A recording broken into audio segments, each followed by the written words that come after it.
बिस्मिल्लाहिर्रहमानिर्रहीम। अस्सलाम वालेकुम नाज़रीन, मैं अहमद फ़वाद हूँ और आप मेरा यूट्यूब चैनल देख रहे हैं। नाज़रीन, इस वक्त सिर्फ़ और सिर्फ एक ही सवाल है जो कि जहनों में गूंज रहा है और हर कोई एक ही सवाल पूछता नज़र आ रहा है कि आखिर जो इलेक्शंस हैं ये कब होंगे, ये हो भी पाएंगे या ये नहीं हो पाएंगे। क्या अदलिया से कोई अनाउंसमेंट हो पाएगी इलेक्शंस के हवाले से? क्या इस्टेब्लिशमेंट या हुकूमत जो है वो मिलकर ये नहीं चाहते कि जो इंतखाबात हैं वो ना हो? कुछ अहम चीज़ें हैं, इस हवाले से अपना जो तज्ज़िया है वो मैं पेश करूँगा कि इस वक्त हो क्या रहा है, इलेक्शंस कब होंगे, चीफ़ इलेक्शन कमिश्नर की ख़तो किताबत, और दूसरा क्या हरबे अपनाए जा रहे हैं कि किसी तरीके से इलेक्शन डिले हो। लेकिन नाजरीन, अज खुद नोटिस का जो मामला है जो कि chief justice Pakistan justice Umar Ata Bandial साहब को रेफ़र किया गया है, इसमें भी कुछ अहम तफसीलात हैं। सुप्रीम कोर्ट में ख़ास तौर पर इस मामले के ऊपर क्या चल रहा है, क्योंकि हालिया कुछ जो एक्टिविटीज़ हैं उनको देखा जाए तो लग ऐसे ही रहा है कि सुप्रीम कोर्ट से ये अनाउंसमेंट हो जाएगी। एक तो इसके ऊपर कुछ रोशनी है वो डालूंगा। एक अहम शख्सियत के ख़िलाफ़ तौहीन अदालत की जो दरख्वास्त है वो दायर की जा चुकी है, इस मामले पर भी कुछ तफसीलात हैं, वो भी आज की व्लॉग में आपके सामने रखूँगा। सबसे पहले दो तीन अहम डेवलपमेंट्स हुई हैं वो जो है वो मैं आपके साथ शेयर करता चलूँ। सबसे पहले तो वज़ीर दिफ़ा ख्वाजा आसिफ साहब की एक स्टेटमेंट सामने आई है और इस स्टेटमेंट के अंदर ख्वाजा आसिफ साहब ये कहते हैं कि मुल्क दिवालिया हो रहा नहीं है बल्कि मुल्क इस वक्त दिवालिया हो चुका है। तो ये आपके वज़ीर दिफ़ा हैं ख्वाजा आसिफ साहब, जिन्होंने ये जो स्टेटमेंट है वो दे दी है। अपनी इस स्टेटमेंट में ख्वाजा आसिफ साहब कहते हैं कि पाकिस्तान डिफ़ॉल्ट हो चुका, हम एक दिवालिया मुल्क के रहने वाले हैं।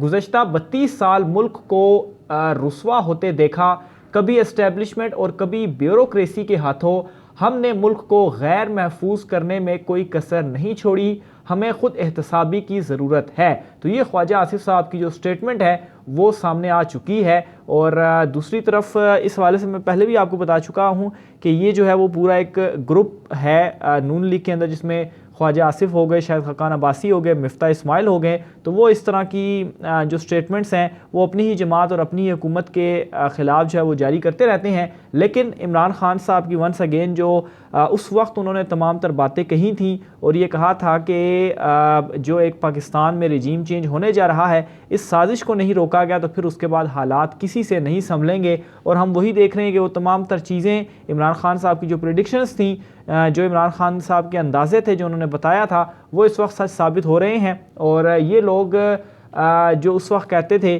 कि हम आकर ये कर देंगे तो वो कर देंगे, इन्होंने क्या किया, सिर्फ़ और सिर्फ एक काम किया, अपने ऊपर जो केसेस थे वो ख़त्म कराने में ये कामयाब हुए हैं।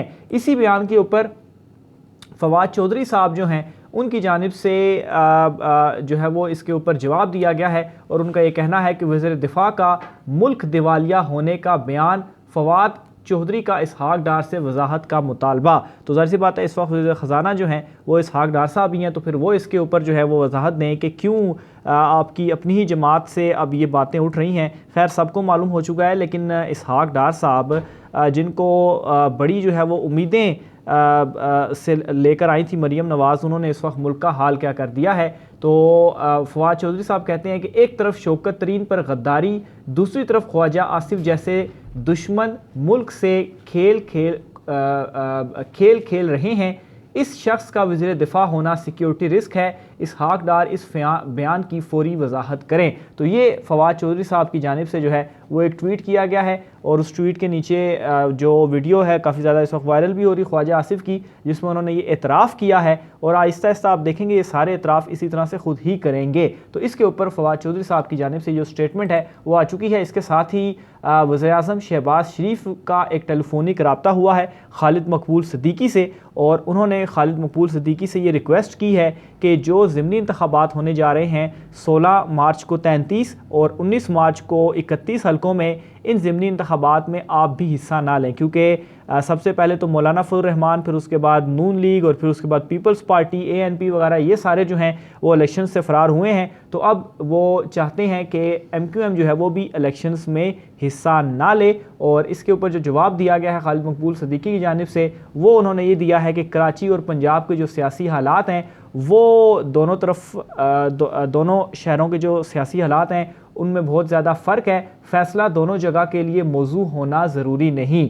तो ये उनका जो रिप्लाई है वो आया है, यानी कि इसमें इनडायरेक्ट वो ये कहना चाह रहे हैं कि हो सकता है कि जो पंजाब में सूरत हाल देख कर आप ये कह रहे हैं कि हम इलेक्शन में अगर जाएँ तो हम हार जाएंगे, इसलिए आप भी इलेक्शन में ना जाएं। तो ज़रूरी नहीं कि हम भी कराची में हार जाएं। तो बहरहाल खालिद मकबूल सदीकी साहब या MQM की जो सियासत है ये तो बहुत पहले से ही, जब इन्होंने कप्तान का साथ छोड़ा था तो उस वक्त से ही ख़त्म हो चुकी है। और आगे आप देखेंगे कि अवाम जो ज़िमनी इलेक्शन भी हुए हैं कराची के, उसके भी जो नताइज हैं वो आपके सामने हैं। इसके अलावा पाकिस्तान तहरीक इंसाफ ने जो अपनी जेल भरो तहरीक का आगाज़ 22 तारीख से करना है, जिसका ऐलान इमरान खान साहब की जानिब से किया जा चुका है, इस हवाले से एक शेड्यूल जो है वो जारी किया गया है। और इस शेड्यूल के मुताबिक नाजरीन 22 फरवरी से लेकर 1 मार्च तक, यानी कि 22 से 1 मार्च जो एक हफ़्ता बनता है, रोज़ाना 200 कारकुन जो है वो अपनी गिरफ्तारियां देंगे और गिरफ्तारियां ना होने की सूरत में मुकर्रर मकाम पर धरना दिया जाएगा। तो ये जो है वो तहरीक इंसाफ की जानिब से शेड्यूल जारी हुआ है। इसके अलावा साबिक अरकान कौमी और सूबाई असम्बली का 6 रुकनी ग्रुप भी गिरफ्तारी देगा। गिरफ्तारियां न होने की सूरत में PTI कारकुनान और रहनुमा मुकर्रर मकाम पर धरना देंगे। और ये जो शेड्यूल है 22 फरवरी को शाहराए कायद-ए-आज़म लाहौर पर PTI कारकुन गिरफ्तारियां देंगे, जबकि 23 फरवरी को पेशावर और 24 फरवरी को रावलपिंडी के कारकुनान गिरफ्तारियां देंगे। इसी तरह 25 फरवरी को मुल्तान, 26 फरवरी को गुजरांवाला और इसके अलावा 27 फरवरी को सरगोदा, 28 फरवरी को साहिवाल के जो कारकुन हैं वो गिरफ्तारियां देंगे और रज़ाकाराना तौर पर ये जो गिरफ्तारियां हैं वो दी जाएंगी। इस हवाले से जो फहरिस्त है वो भी तैयार कर ली गई है। तो ये नाज़रीन पाकिस्तान तहरीक इंसाफ ने जो जेल भरो तहरीक का आगाज़ किया था, इसमें बाकायदा तौर पर यह पेशरफ्त अब सामने आ चुकी है।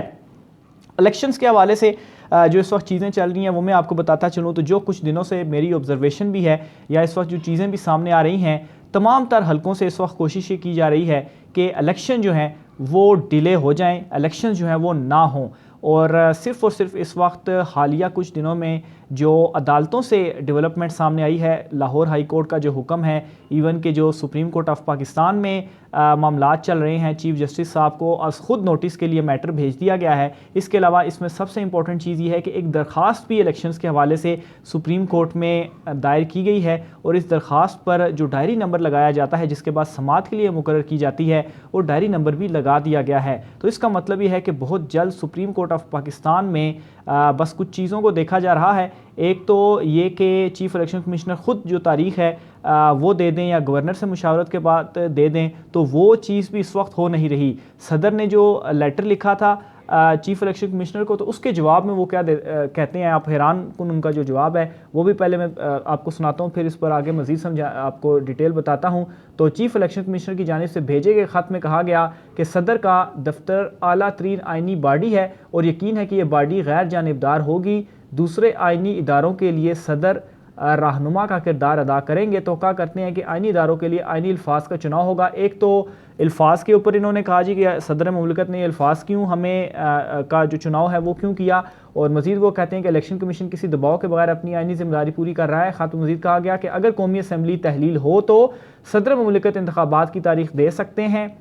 सूबाई असम्बलियाँ तहलील होने की सूरत में गवर्नर इंतखाबात की तारीख दे सकते हैं। आइन इलेक्शन कमीशन को इंतखाबात की तारीख देने की इजाज़त नहीं देता। तो अब इसमें सवाल ये है कि गवर्नर कहते हैं कि मेरे ऊपर कोई आइनी बॉन्डिंग नहीं है कि मैं जो तारीख़ है इलेक्शन की वो दे दूँ, क्योंकि जो असम्बलियाँ हैं वो ना उन्होंने दस्तखत किए और ये मुद्दत से पहले तहलील हुई हैं। इलेक्शन कमीशन कहता है कि वो नहीं दे सकते।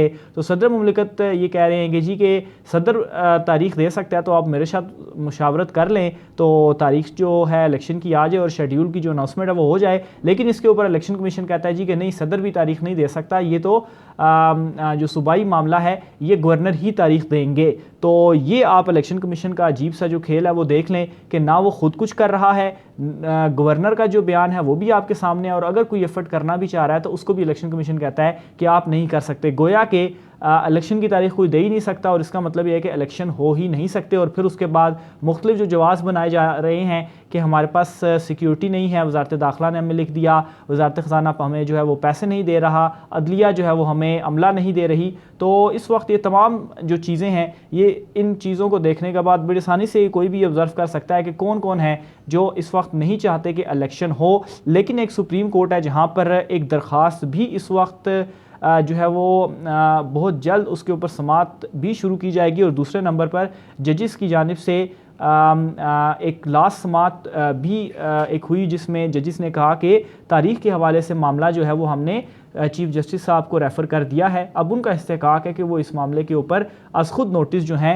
वो लें। और इसी चीज़ को मज़ीद अगर मैं आपको गहराई में जाऊँ तो आप थोड़ा सा अगर मज़ीद ऑब्ज़र्व करें तो आपने देखा होगा कि कैसे इमरान खान साहब या पाकिस्तान तहरीक इंसाफ के जो मुख्तलिफ रहनुमा हैं वो बार बार ये कह रहे हैं कि अदलिया ही जो आइन है उसकी हिफाजत कर सकती है, यानी कि इनडायरेक्ट इसी मामले के ऊपर ही वो इशारा है कि वहाँ से कोई हुक्म आए तो आए, क्योंकि वहाँ पर भी इस वक्त यही थिंकिंग मौजूद है। लेकिन दूसरी तरफ जो मरियम नवाज़ एंड कंपनी है वो किस तरह से एक जो कंपेन आप कहें वो चला रही है, या जो कुछ ऑडियोज़ का एकदम से सामने आना, जैसे ही सुप्रीम कोर्ट ऑफ पाकिस्तान से इलेक्शन की तारीख के हवाले से कुछ मामलात, कुछ हलचल जो है वो शुरू होती है। और साथ ही राना सनाउल्लाह जो कहते हैं, राना सनाउल्लाह ने भी जो ऑडियो लीक के ऊपर जो एक प्रेस कॉन्फ्रेंस भी की, और साथ ही उनकी जानिब से जो है कुछ मुख्तलिफ इल्ज़ामात और जो बातें कही गई हैं इसके ऊपर भी उनके अगेंस्ट एक जो तौहीन अदालत की दरख्वास्त है वो दायर कर दी गई है। और ये दरख्वास्त लाहौर हाई कोर्ट में दायर की गई है। सुप्रीम कोर्ट जज ऑडियो लीक